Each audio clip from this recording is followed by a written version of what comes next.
제가 재밌게 본 영화 중에 여러분들도 보셨는지 모르겠지만 설국열차 보셨죠? 네, 설국열차를 보면 이 기차의 뒤로 갈수록 하층민들이 살잖아요. 그 하층민들이 먹고 사는 그 식량이 있는데 그게 뭔지 기억나세요? 그게 바로 지금 이 양갱처럼 생긴 이건데 이게 단백질 불락이라는 겁니다. 혹시 저걸 뭘로 만들었는지까지 기억하세요? 뭐 단백질이 그렇게까지 좋은 먹거리였는데 알고 보니 뒤에 가서 보니까 이제 벌레를 가지고 그죠? 만들었는데 아무튼 이걸 보면 단백질 하면 먹거리를 연상하는 굉장한 지금 편견을 가지고 계시다. 네, 그래서 오늘 단백질에 대해서 좀 계몽이 필요한 시간이 아닌가 이런 생각을 해봤습니다. 그래서 차근차근 여러분들이 단백질에 대한 생각을 좀 바꿀 수 있도록 오늘 여러분들하고 한번 시간을 가져보도록 하겠습니다. 그래서 유전자가 2차원의 설계도라면 왜 설계도 갖고 충분하지 않은가? 이 설계도는 우리가 어떻게 살아갈 것인가를 얘기해 주는 거지만 현실은 아닌 거죠. 이것을 단백질이라는 것으로 형상화해야만 우리는 생명이 구체적으로 이제 나타나기 시작하는 그런 것이라고 할 수가 있겠습니다. 자, 좀 복습하는 측면에서 다시 한번 여러분들 단기 기억 상실증들을 많이 가지고 계시잖아요.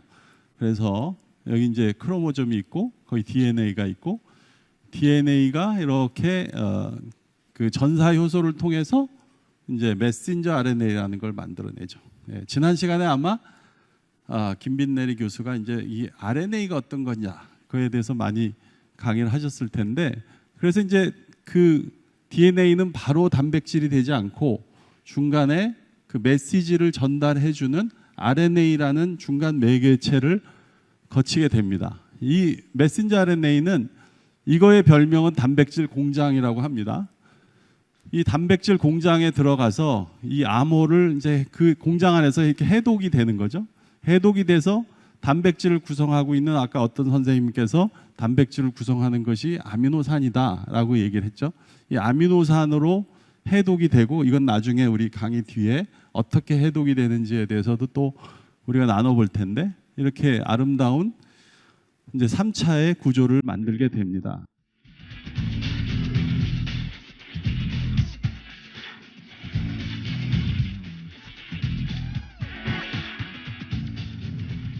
제가 이 슬라이드에서 무슨 얘기를 하고 싶은 걸까요?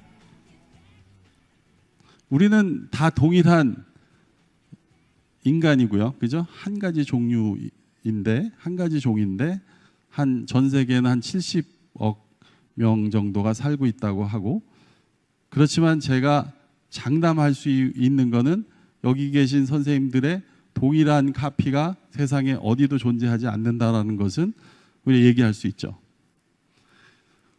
보시는 바와 같이 눈 하나만 봐도 그죠? 여러분들의 문을 오신 분들을 다 눈 하나하나를 찍어서 만들어도 이와 같이 만들 수 있을 겁니다. 우리는 이렇게 다양한 모습으로 살아가고 생명체의 가장 큰 특성 중에 하나라면 생명체는 엄청나게 다양하다는 거죠.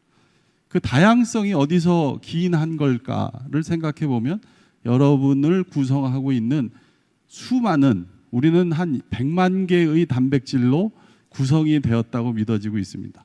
그 100만 개의 서로 다른 모양을 가진 단백질의 조합이 바로 여러분들의 아이덴티티에 해당하는 것입니다. 여러분들의 특성에 해당하는 그런 것이라고 할 수가 있는 거죠. 실제로 단백질이 변성이 되면 그래서 아까 뭐라 그랬죠? 병이 일어나요. 많은 퇴행성 신경질환들 혹시 가족들 분들 중에서 이런 걸로 괴로워하시는 분들 그런 분들 또 한참 사회 문제가 됐던 광우병 같은 것들 이런 것들이 다 우리 몸속에 있는 중요한 단백질이 변성이 돼서 그거로 인해서 질병이 일어나는 것이고 이런 질병은 아직까지도 고치기에 너무나 어려운 한번 아까도 변성이 된 단백질을 정상으로 돌리는 일은 아직까지 굉장히 어려운 영역에 해당합니다. 불가능하다고 얘기할 수는 없지만 아직까지 성공한 예가 거의 없다고 볼 수 있는, 그래서 이런 질병에 걸렸을 때 치료하는 방법들이 아직은 요원한 상황이죠. 아무튼 이와 같은 3차 구조를 푸는 부분은 기능을 알기 위한 쪽도 있지만 3차 구조를 알므로써 우리가 신약 개발을 할 수 있는데도 굉장히 유용하게 사용을 할 수가 있습니다. 여러분들 백혈병 치료제, 매직 탄환 이런 닉네임을 가지고 있는 글리백이라는 약을 백혈병에 걸리신 분들은 당연히 아시겠지만 안 걸리신 분들도 너무 유명한 약이기 때문에 잘 아실 것입니다. 그것은 어떻게 가능했냐? 바로 백혈병을 일으키는 그 효소의 구조를 정확하게 알았기 때문에 저걸 알면 저는 무식해 뭐라 그러죠? 그 한자성어로 지피지기 뭐 그런 말 있죠. 예. 그래서 적을 알면 항상 이긴다. 예. 적군의 뭐죠?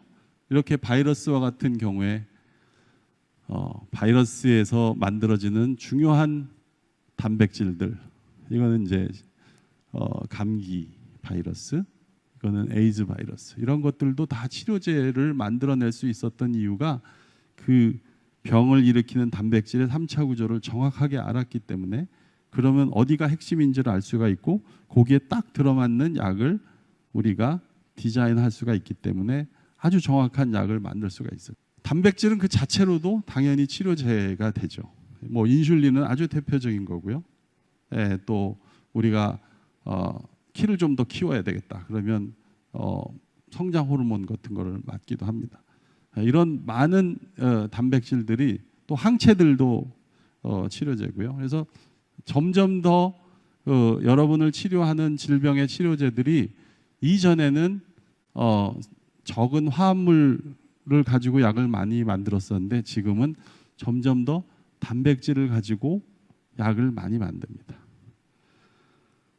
근데 이런 질문을 여러분들이 할 수가 있을 거예요. 머리가 아프면 아스피린을 주사 맞았다, 이런 말 잘 안 하시죠? 그죠? 아스피린은 그냥 주머니에 갖고 다니시다가 머리 아프시면 그냥 비타민처럼 드시기도 하고. 그런데 인슐린을 이렇게는 잘 안 하시죠. 그죠? 인슐린은 항상 불편함에도 불구하고 주사를 맞습니다. 왜 그럴까요? 같은 약인데. 왜 인슐린 먹으면 안 되나요? 인슐린을 먹게 하려는 연구를 열심히들 하고는 있어요, 지금. 근데 아직도 조금 현실화가 되려면 조금 시간이 걸립니다. 왜 이런 일이 벌어질까요? 이것도 역시 대답은 단백질은 변성이 쉬운 3차 구조를 갖고 있습니다. 이거를 홀라당 먹으면, 인슐린을 막 드링크처럼 먹어버리면 우리 몸에 인슐린이 많이 만들어지나요? 단백질 약을 먹어버리면 어떻게 될까요? 여러분들이 어렸을 때 이 얘기 반드시 들으셨죠? 이런 얘기.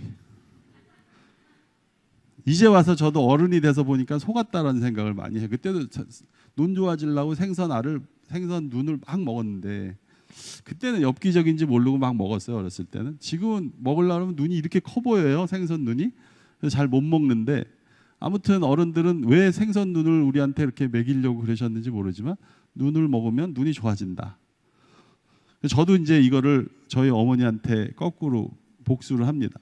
우리 어머니가 연세가 드셔서 고관절이 안 좋으신데 제가 도가니탕을 많이 드시라고. 도가니탕을 많이 드시면 관절이 팔팔해져 가지고 여기 관절에 막 연골이 많이 생겨서 무릎이 좋아진다고. 그죠? 예. 실제로 여러분들 이렇게 믿으시고 막 설렁탕 이런 거 많이 드시죠. 그죠? 정말 이럴까요? 이럴까요? 안 그럴까요? 근데 왜 드시는 거예요? 아니라고 그러면서도 혹시 몰라 그러면서 드시죠? 대부분 그래요. 아니라 그러면서도 믿는 부분이 있어요. 우리 몸에 들어온 단백질은 내가 한 스푼에 몇백만 원 하는 인슐린을 먹었던, 아니면 생선 눈을 먹었던, 도가니를 먹었던, 우리 몸은 상관없이 얘네들을 소화 효소로 여러분이 오늘 저녁을 뭘 드셨던, 그죠? 그 단백질들은 다 우리 몸에서 뭘로 변해요? 다 잘라져서 아미노산으로 변합니다. 그리고 이 아미노산이 다시 여러분의 부족한 것들을 하나하나 다시 조합으로 채워서 여러분들을 다시 여러분 되게 만드는 겁니다. 예. 어떻게 보면 내가 콜라겐을 많이 먹으면 프롤린이나 글라이신 같은 아미노산이 많이 생겨서 콜라겐으로 다시 재생성될 확률이 좀 높아지긴 할 수 있습니다. 굳이 설명하자면 생선 눈을 많이 먹으면 우리 눈을 만들어내는 뭔가 아미노산을 많이 보충해서 그럴 가능성이 있지만 굉장히 낮다고 봐야죠. 그래서 우리가 단백질을 약으로는 최소한 그 고가의 약을 마셔버리는 일은 잘 없는 거죠. 여러분들 살아가면서 무조건 들어봤을 가장 유치한 질문이 있어요. 우리가 어렸을 때 어머님이 야, 엄마가 좋냐 아빠가 좋냐, 그죠? 여러분들은 대답이 둘 다 좋아하잖아요, 그지? 유전자 강의를 아마 이 앞에서 들으셨고, 유전자가 최고다, 유전자가 생명의 결정자다, 뭐 본질이다, 이런 얘기를 많이 들으셨을 거고, 저는 지금 단백질이 무지하게 중요하다 이렇게 얘기를 할 텐데, 유전자와 단백질 정말 뭐가 이렇게 중요할까요? 결론은 둘 다 중요해요, 그죠? 하나도 없으면 안 돼요. 유전자를 강조하는 생명과학의 커다란 오류 중에 하나는 유전자가 모든 것을 결정하는 경우죠. 그러면 여러분들 여기 와서 왜 공부하십니까? 그죠?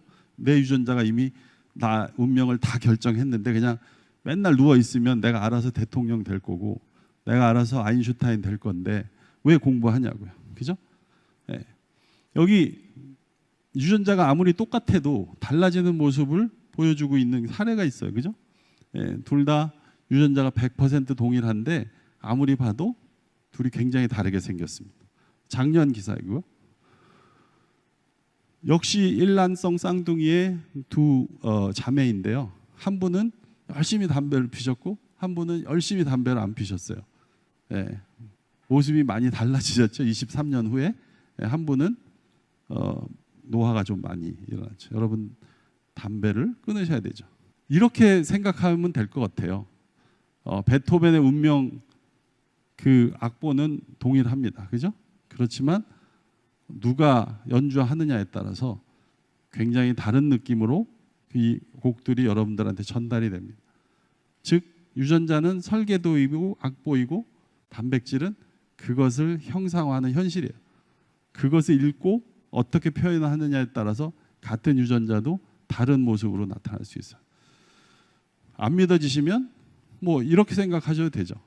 여러분들은 평생 동일한 유전자를 갖고 태어나셔서 수정란 세포 하나인 시절부터 지금까지 살아오셨는데 여러분들 수정란 하나의 모습일 때 하고 지금 사진을 놓고 이게 나였어? 라고 얘기하면 아무도 안 믿잖아요. 그죠? 그렇지만 그렇게 변화시킨 건 뭘까요? 단백질인 거죠. 유전자는 그때나 지금이나 똑같은데 여러분들은 이 모습과 이 모습, 어떤 사람은 지금 이 모습에 있는 거죠.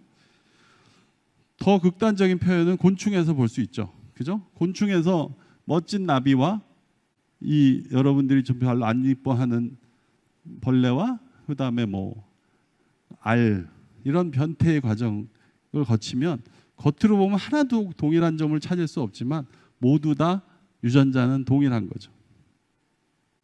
무슨 얘기냐 하면 여러분들이 유전자를 가지고 이 유전자가 내가 아무리 싫어도 이 유전자를 변화시킬 수는 없죠. 그죠? 나 유전자 싫은데 이거 빼고 전지현이 유전자를 넣을까? 뭐 이런 생각을 하실 수는 있지만 그렇게 워킹하지는 않습니다. 여러분의 유전자는 동일하지만 여러분의 단백질은 매일매일 달라지는 거예요. 예. 어느 날 어떻게 살면 멋진 미남처럼 살 수도 있고 또 어떤 때는 동일한 사람인데 이렇게 살 수도 있는 거죠. 그죠?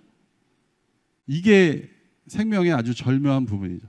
그러지 않으면 모든 것을 유전자가 결정한다면 여러분들은 이렇게 열심히 사실 이유가 사실 없는 거죠. 이미 결정돼 있고 건강진단을 왜 해마다 받으십니까? 유전자가 다 결정했는데 왜 받으시죠? 그러면 그 어떤 때 지금 혈압이 높아지시고 있습니다. 지금 당이 올라가고 있으십니다. 그러니까 이런 조절을 하세요라고 코멘트를 받으시죠. 왜 그래요?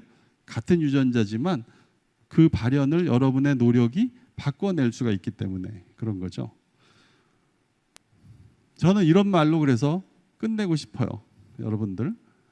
여러분 부모로부터 받은 유전자는 바꿀 수가 없는데 여러분의 노력 여하에 따라서 여러분의 단백질을 바꾸고 여러분의 인생을 바꿀 수 있는 거죠.